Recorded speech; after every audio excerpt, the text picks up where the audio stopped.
Bharatiya Janata party ने लोकसभा चुनाव 2024 के लिए अपने उम्मीदवारों की 5वीं लिस्ट जारी कर दी है। कई सारे ऐसे मौजूदा सांसद रहे जिनका टिकट कट गया है और कई सारे ऐसे नए चेहरे जिन्हें मौका दिया गया है। लेकिन इस लिस्ट जो 111 उम्मीदवारों की ये जो लिस्ट जारी की गई है, इसमें 3 ऐसी सीट है या 3 ऐसे मैं नाम कहूं जो सबसे ज्यादा चर्चा का विषय रहे हैं। वो 3 नाम कौन कौन से हैं? एक नाम है अरुण गोविल का, एक नवीन जिंदल का और तीसरा अभिनेत्री कंगना रनौत का। आज इस वीडियो में इन तीनों नामों की इस वक्त कैसे चर्चा हो रही है या कैसे बीजेपी ने एक बड़ा दांव चल दिया है, ये सब कुछ मैं आज आपको बताने वाली हूं। इसीलिए आप आखिर तक इस वीडियो को जरूर देखिएगा। और मैं आपको ये भी बता दूं कि ऐसी हर खबर से अपडेट रहने के लिए न्यूज़ 18 इंडिया के यूट्यूब चैनल को सब्सक्राइब अभी कर लें। अब मैं आपको बताऊं 3 वो नाम जिनके बारे में आज मैं आपको एक एक कर बताने वाली हूं। सबसे पहला नाम है नवीन जिंदल का। पहले खबर ये सामने आई, हालांकि इससे पहले लगातार ये बातें हो रही थी कि वो कांग्रेस छोड़कर बीजेपी का दामन थाम सकते हैं। फिर क्या बीजेपी उन्हें चुनाव में भी उतारेगी? ये सब कुछ कल क्लियर हो गया जब उन्होंने पहले भारतीय जनता पार्टी का दामन थामा और जब कांग्रेस से उन्होंने विदाई ली तो कांग्रेस में उन्होंने आप अगर देखेंगे तो मनमोहन सिंह का जिक्र किया, उन्हें धन्यवाद भी दिया, लेकिन भारतीय जनता पार्टी का वो हिस्सा हो चुके हैं। और फिर उनके ज्वाइन करने के बीजेपी, उसके बाद जो लिस्ट सामने आई, उन्हें कुरुक्षेत्र से मैदान में उतार दिया गया। अब ये कुरुक्षेत्र का इतिहास नवीन जिंदल को लेकर क्या कहता है और क्यों नवीन जिंदल पर भरोसा जताया गया, कुरुक्षेत्र से उन्हें उम्मीदवार बनाया गया है, ये मैं आपको बताती हूँ। पहले तो आप ये जान लीजिए कि 10 साल से राजनीति से नवीन जिंदल दूर रहे हैं और अगर 10 साल पहले का आप इतिहास देखेंगे तो कुरुक्षेत्र, ये जिंदल जो परिवार है, अब मैं आपको बता दूं पेशे से बहुत बड़े कारोबारी हैं, भारत के अलावा दुनिया में भी बहुत बड़ा इनका बिजनेस है। लेकिन जो इनके पिता थे यानी कि नवीन जिंदल के पिता ओपी जिंदल, वो भी राजनीति से ही जुड़े हुए थे। ये जो कुरुक्षेत्र सीट है, इससे खुद 2 बार सांसद रह चुके हैं नवीन जिंदल।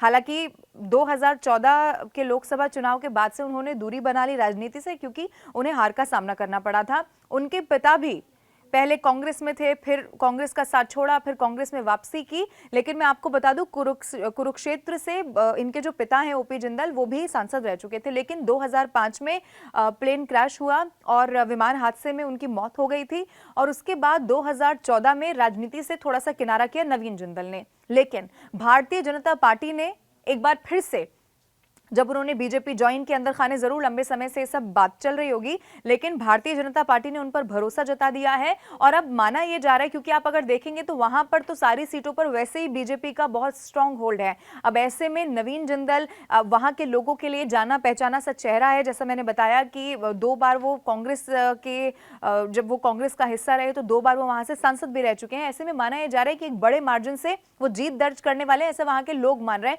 हालांकि नतीजे क्या होते हैं उसके लिए इंतजार 4 जून का करना होगा। अब आगे बढ़ते हुए दूसरा नाम जो मैंने आपको बताया, अरुण गोविल का। अगर आप अरुण गोविल के नाम से उन्हें नहीं भी जानेंगे तो श्री राम का किरदार निभाने वाले रामायण में उस शख्स की तस्वीर देखकर आप जरूर पहचान जाएंगे जिसकी मैं बात कर रही हूं।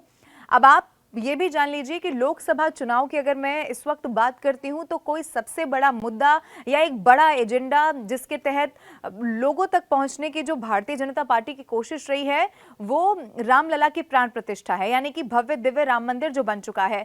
अब जो रामायण, यानी कि रामायण से श्री राम आखिर वो कौन थे, वो जिसने अवगत करवाया वो व्यक्ति, उनका नाम अरुण गोविल है। और अरुण गोविल की पॉपुलैरिटी अगर मैं आपको बताऊं तो सिर्फ भारत नहीं, दुनिया में वो कहीं भी चले जाएं, आप कई सारे इंटरव्यूज अरुण गोविल के ऐसे होते हैं कि वो बताते हैं कि अगर मैं एयरपोर्ट पर जा रहा था तो लोग आ गए, मेरे पैर छूने लगे। यानी कि अगर लोगों के मन में श्री राम की छवि कोई है तो वो अरुण गोविल है।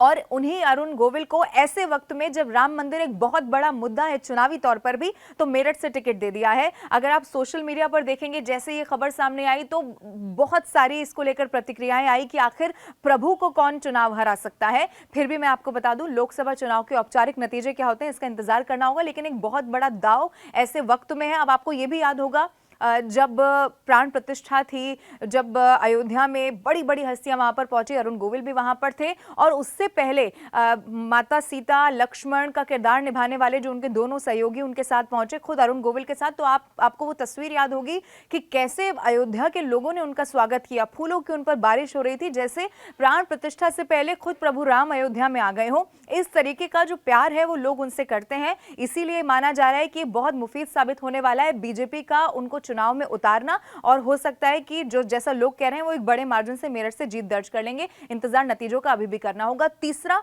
और सबसे बड़ा नाम कंगना रनौत का। अब मैं आपको यह भी बता दूं कि पिछले कई सालों से कंगना रनौत का जब जब नाम सामने आ रहा था, चाहे वो कई सारे इंटरव्यूज में भी गई, तो उनसे जरूर ये सवाल पूछा जाता था कि क्या आपकी कोई ऐसी प्लानिंग है या आप ऐसा सोच रही हैं कि आप चुनावी मैदान में उतरेंगी।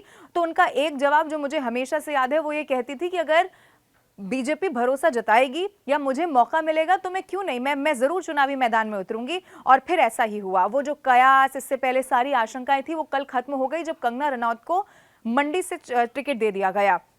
अब उसके बाद कंगना रनौत ने खुद इसको लेकर खुशी जाहिर की। कंगना रनौत ने ये कहा कि मेरा शुरू से ही भारतीय जनता पार्टी को समर्थन रहा है और वो बहुत खुश थी कि मेरी जन्म स्थान यानी कि हिमाचल प्रदेश से ही वो ताल्लुक रखने वाली है, वहां से बीजेपी ने उन्हें चुनावी मैदान में उतार दिया है।